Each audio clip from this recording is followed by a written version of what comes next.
성경 느헤미야서 1장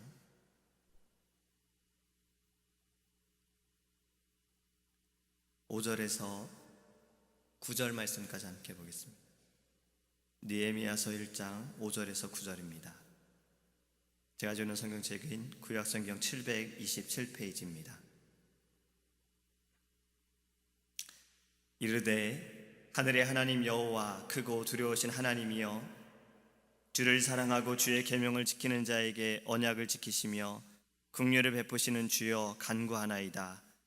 이제 종이 주의 종들인 이스라엘 자손을 위하여 주야로 기도하오며 우리 이스라엘 자손이 주께 범죄한 죄들을 자복하오니 주는 귀를 기울이시며 눈을 여시사 종의 기도를 들으시옵소서. 나와 내 아버지의 집이 범죄하여 주를 향하여 크게 악을 행하여 주께서 주의 종 모세에게 명령하신 계명과 율례와 규례를 지키지 아니하였나이다.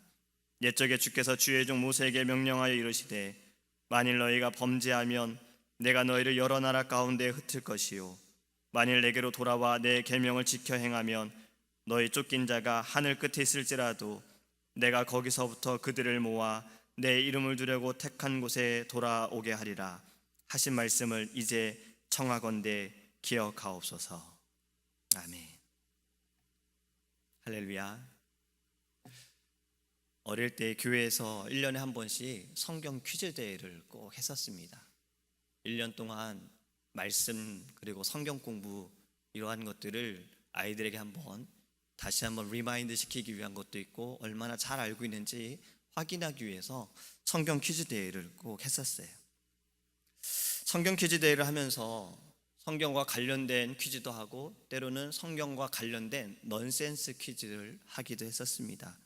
제가 몇 가지 질문을 한번 드려볼게요. 속으로 잘 대답해 보시기 바랍니다.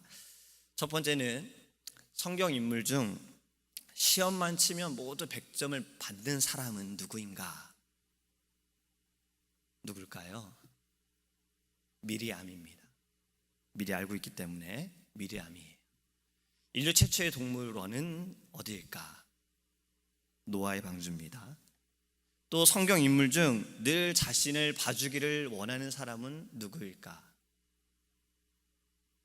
바라바예요. 자기만 항상 봐달라고.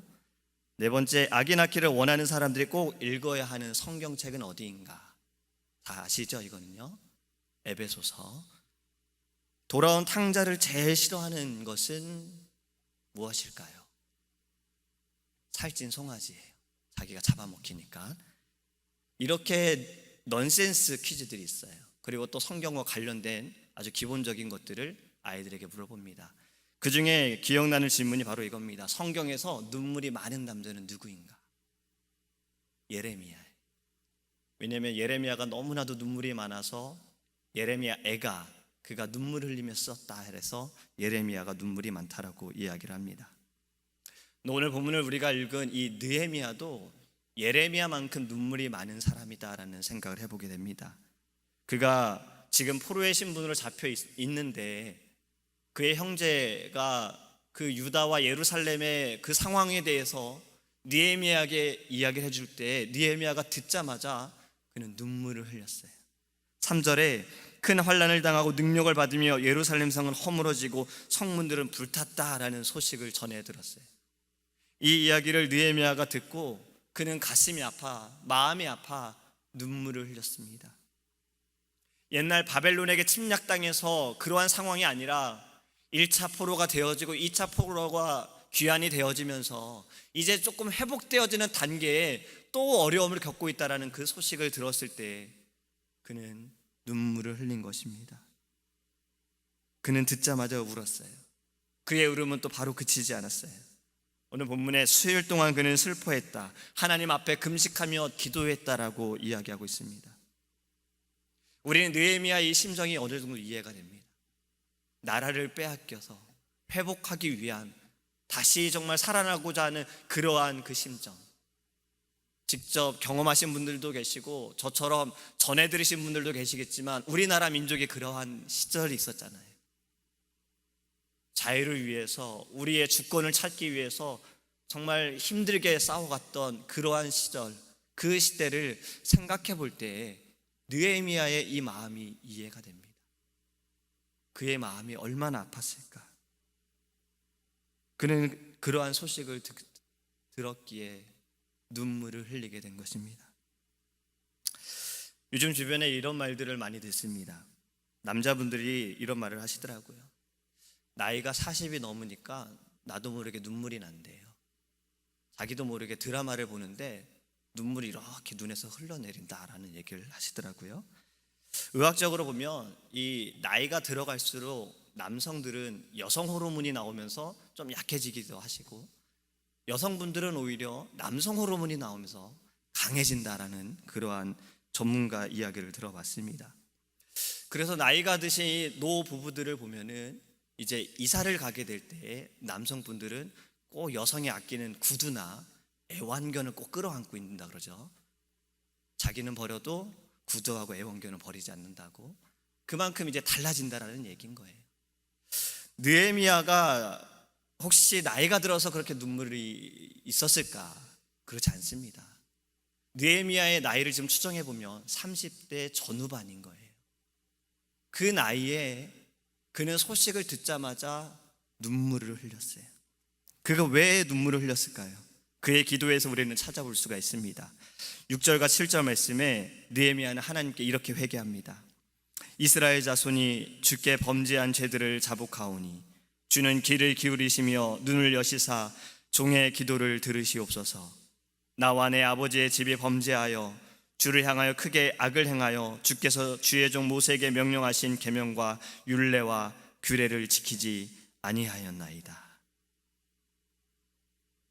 그는 자신의 나라가 바벨론으로 포로로 끌려오게 되어지고 멸망하게 되어지고, 그리고 이제 하나님이 약속하셨던 자유를 얻게 되어지는 포로에서 이제 귀환이 되어지는 이러한 상황 가운데 아직도 우리의 민족이 회개할 것을 그는 하나님께 자복하며 기도하고 있는 것입니다.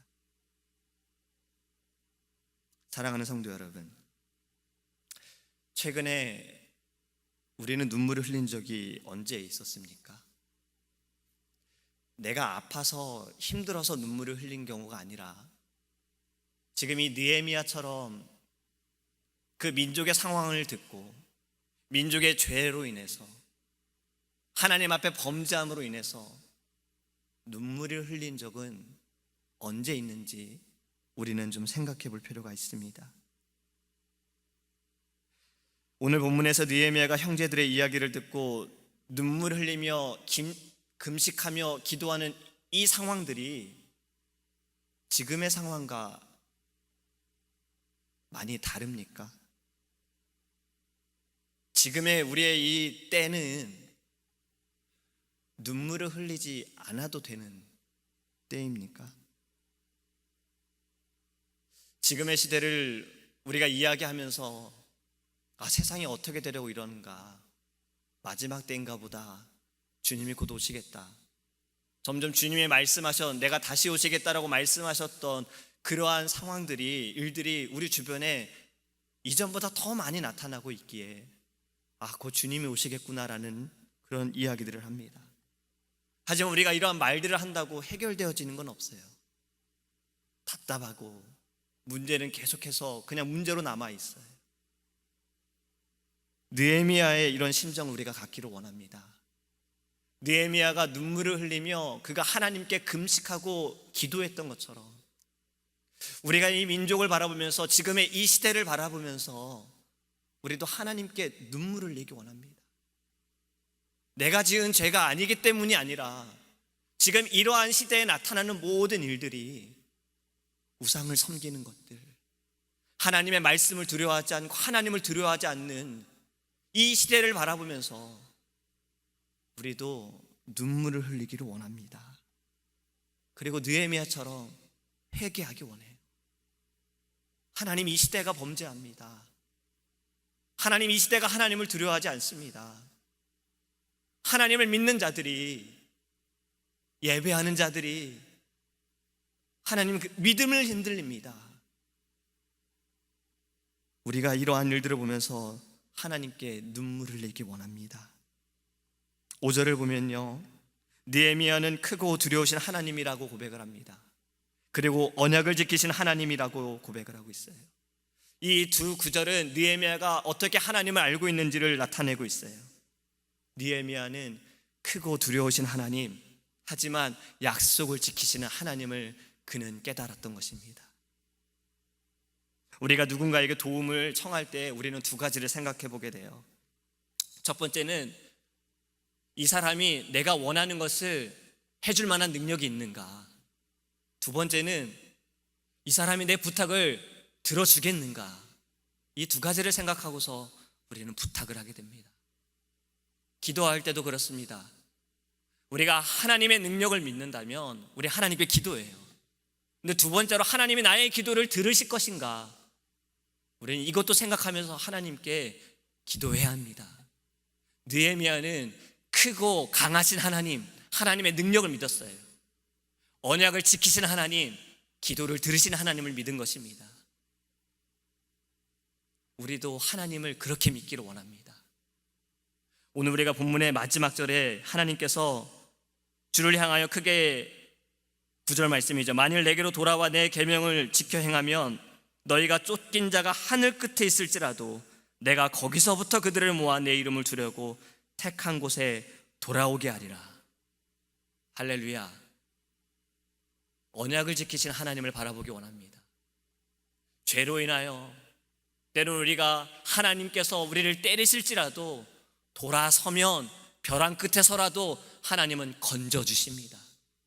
뛰어내리더라도 하나님은 안전하게 우리를 인도하여 주십니다.